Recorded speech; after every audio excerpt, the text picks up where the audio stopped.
Good morning, it's Dr. Larson from Public Health, and I am happy to be back doing some videos which will continue in regards to COVID-19. We are working with some public relations folks, and they are starting in November. So we will have videos on a regular cadence. So I want to remind people that everybody should be kind. Everyone's having a hard time, and there's a lot going on. So I'm going to talk about things that we know. So we know that masks are going to be important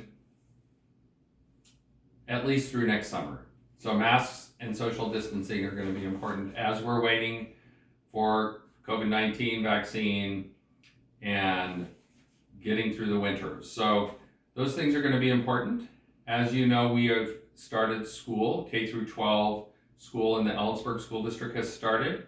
Monday of this week, high school started in a hybrid. Monday of last week, middle school, and Monday of the week before, the K through 5. And things are going well in regards to schools. Our numbers in the community are going up. Kittitas is still doing well in regards to their school experiment. They are at 6 weeks and they've had 2 positive cases. So things are going well there, and the other school districts are starting as well. So we're getting kids back in school, which is allowing us to get folks back at work. So those are all really good things. I want to talk about the 3 increases in cases that we've seen throughout the period of time that we've had COVID-19. So if you remember, when we went from phase 1 to phase 2, we had an outbreak at Twin City Foods, and that delayed our moving into phase 2. That was a community outbreak. Twin City Foods, the people that work there, they're all a big part of our community. They've been here for a long time.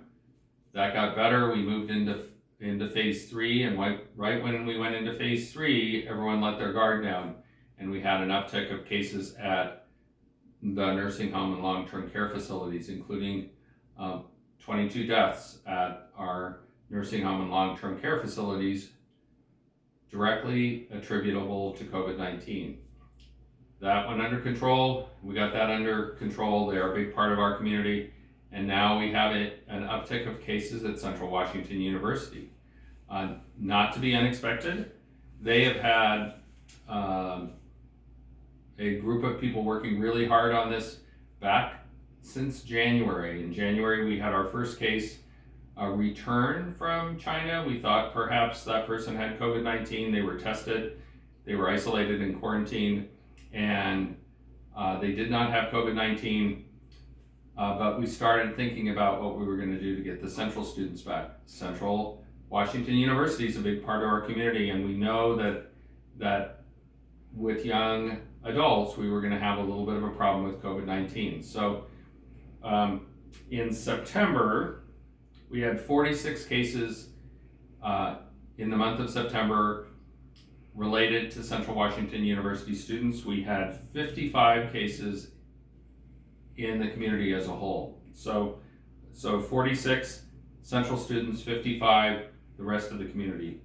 In October so far, we have 78, this was as of yesterday, 78 cases of Central students and 71 cases the rest of the community. So we know Central has a large impact on what our numbers are. That's allowing us to move forward with school reopening, even though we are above 75 cases per 100,000 per 14 days.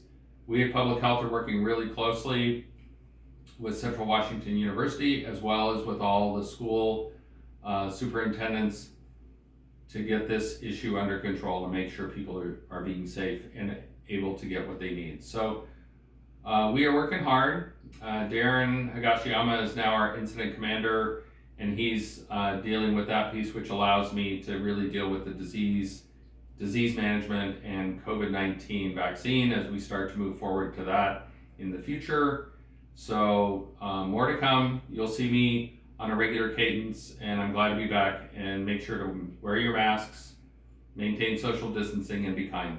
Thanks a lot. Bye-bye.